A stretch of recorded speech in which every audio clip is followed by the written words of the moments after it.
My dear friends, myself Jayanti Surya, and today let's go ahead with one more interesting story. Likely, let's read and enjoy. એને વાંચવાનું છે અને મજા કરવાની છે કે ભાઈ કેવી રીતના પુસ્તકની વાત છે, બુકની વાત છે.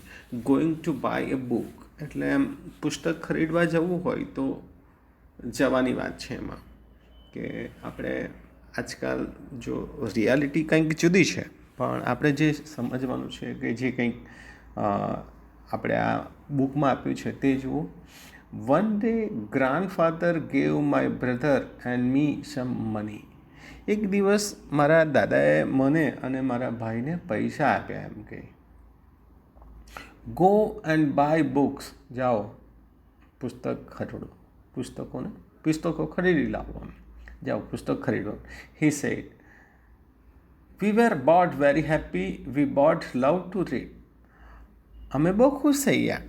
કેમ તો કે અમને પુસ્તકો બહુ ગમતા હતા. હવે જોઈ લો પરિસ્થિતિ.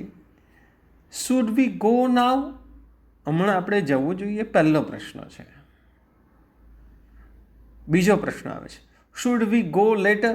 આપણે થોડી વાર પછી જઈએ, પછીથી જવું જોઈએ કે નહીં?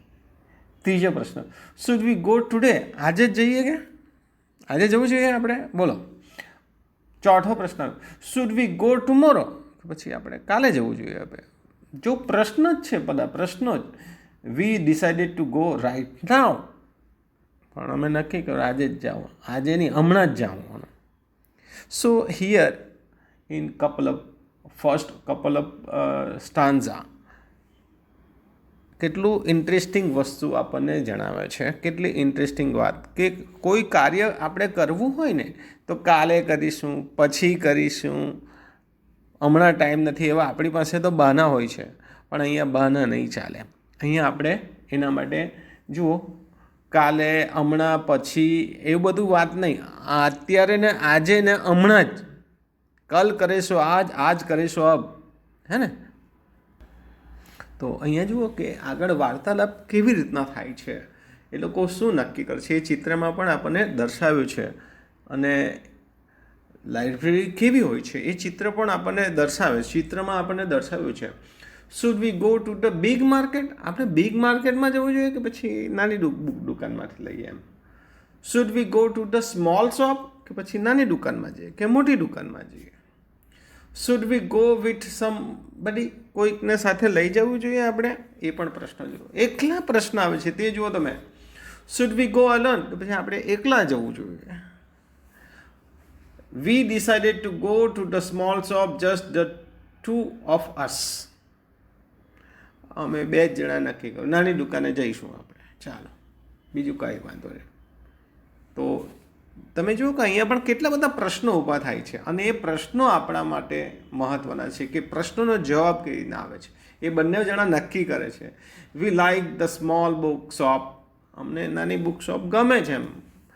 It is small but it has many books. એ નાની દુકાન છે પણ એમાં ઘણા બધા પુસ્તકો છે એમ.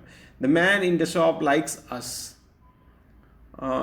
દુકાનદાર જે છે ને, આ દુકાનનો માલિક, તે અમને ગમે છે એમ. હી ઓલવેઝ હેલ્પ્સ અસ. એ હંમેશા કાયમ અમને મદદ કરે છે એમ કે. Should I buy a book with a lot of pictures? એટલે પાછો એક બીજો પ્રશ્ન જ ઊભા થયા કરે છે કે શું આપણે એવું પુસ્તક ખરીદવું જોઈએ કે જેમાં બહુ બધા ચિત્રો હોય? Should I buy a book with a lot of stories? બીજો પ્રશ્ન હોય કે આપણે એવી પુસ્તક ખરીદવી જોઈએ જેમાં ઘણી બધી વાર્તાઓ હોય? Should I buy a thin book? આપણે નાની પાતળી એટલે ઓછા પેજવાળી પુસ્તક ખરીદવું જોઈએ? બીજો પ્રશ્ન. I could not decide. હું નક્કી નહીં કરી શક્યો એમ કે. We did not know which book to buy. અમે જાણતા જ નહીં હતા કે કઈ બુક ખરીદવાની. The man in the shop smiled at us. એટલે દુકાનદાર, જે દુકાનમાં જે પેલો માલિક હતો, તેને અમારે જોઈને હસવા લાગ્યો. એના ચહેરા પર હાસ્ય ફરી વળ્યું. Relax, come with me. આવો આવો, કાંઈ નહીં, મન શાંતિ રાખો, હું તમને બતાવું. He said this books are about animals. આ પુસ્તકો પ્રાણીઓ માટેના છે. એણે બતાવ્યું. Those are about machines. આ બીજા બધા જે પુસ્તકો છે કે આ મશીન માટે છે. જો મશીનરીની જાણકારી મેળવવી તો આ પુસ્તકો. Those over there are about wars, અને પેલા જે ઉપર છે ને બીજા તે યુદ્ધ વિશેના પુસ્તકો છે. ટેક વોટ યુ વોન્ટ, તમારે જે જોઈએ તે લો. એટલે દુકાનદાર સાથે વાર્તાલાપ કરવામાં જુઓ કેવી રીતના વાત થાય છે તે જુઓ. આઈ પિક સમ બુક્સ, મેં કેટલાક પુસ્તકો જોયા ફંફોસ્યા કે કયું લેવા જેવું છે. My brother pick some books, મારા ભાઈએ પણ કેટલાક પુસ્તકો જોયા, આમ હાથમાં પકડીને જોઈ, ચેક કરે કે કયું લેવા જેવું. આઈ સેટ ઓન ધ ફ્લોર, પછી હું નીચે બેસી ગઈ ફ્લોર પર ભોંય. હી સેટ ઓન ધ ચેર, એ ખુરશી પર બેસે. And we red and we red and we red, અને પછી શું થયું, અમે વાંચવા લાગ્યા, વાંચવાનું શરૂ કર્યું, પછી વાંચવા લાગ્યા. એટલે ઘણો બધો ટાઈમ વાંચ્યો, કારણ કે પુસ્તકો એ બહુ ઇન્ટરેસ્ટિંગ હોય તો આપણને વાંચવામાં મજા પડે. તો એવું અહીંયા બંને ભાઈ બહેન વચ્ચે થાય છે. It was very quite, there was no sound. 1 hour passed, 2 hour passed, finally we knew which books to buy. અલા એ જગ્યા એટલી બધી શાંત હતી, એટલું સરસ મજાનું વાતાવરણ કે કંઈ જ બિલકુલ નીરવ શાંતિ જેવું, કોઈ અવાજ નહીં આવે. 1 કલાક પસાર થઈ ગયો, 2 કલાક પસાર થઈ ગયા એમ. અને છેલ્લે શું થયું કે અમે નક્કી કર્યું, અમે જાણી ગયા કે હવે આ પુસ્તકો લેવા જેવા છે આપણા માટે.